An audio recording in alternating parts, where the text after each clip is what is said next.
We've reached a tipping point. For many of our institutional leaders, the wealth of data and the maturation of analytics tools are creating a critical mass to engage in data-informed solutions. Analytics can help shed light on questions surrounding a host of complex issues, like the uncertainty of funding, the difficulty of student retention, the problem of college affordability, and more.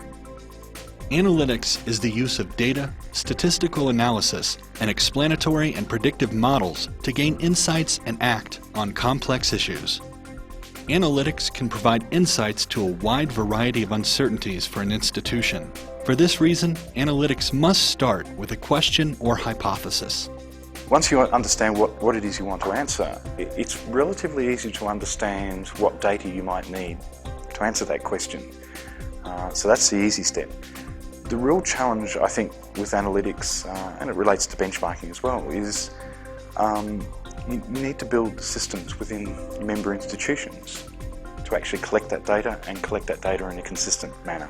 And so the challenge for many institutions is to see what data is available, what data is being produced, and then being able to capture that near real time so that you can do analysis on it.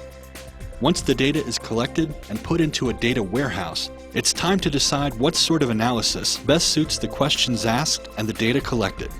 So budget, annual budget stuff, you can do that out of a transactional system. You could probably pull it into Excel and slice and dice it and do some level of analysis. But analytics, for me, it's really kind of taking that all and moving it to a very, very different level. And in order to get it to that very, very different level about thinking about, trending and what-ifing, and you need to bring the data into a format where you can literally kind of take the data and move it around in certain ways, and patterns emerge. Predictive modeling allows institutions to create a model of their data in order to predict the probability of an outcome.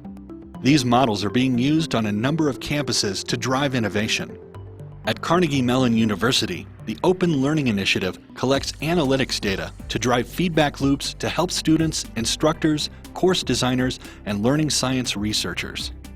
At Austin Peay State University, they have developed Degree Compass, which uses predictive analytics to rank course choices according to how well each course might help the student progress through a chosen program. Analytics very much has a part to play because it really can go back and use the wealth of data that's sitting out there. Institutions are sitting on terabytes of historical data, and then we're able to then mobilize that data to really be able to make those decisions informed.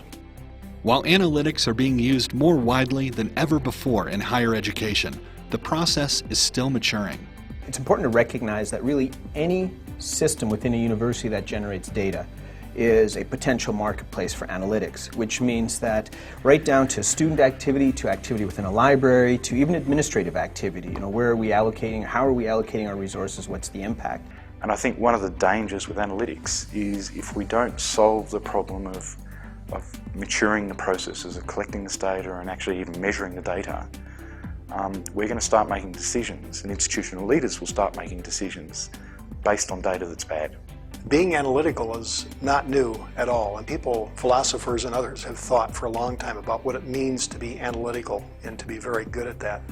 The tools of analytics are what's changed lately, how things like big data and now business intelligence kinds of things, and now learning analytics that's coming along. That's what's kind of new and different, I think.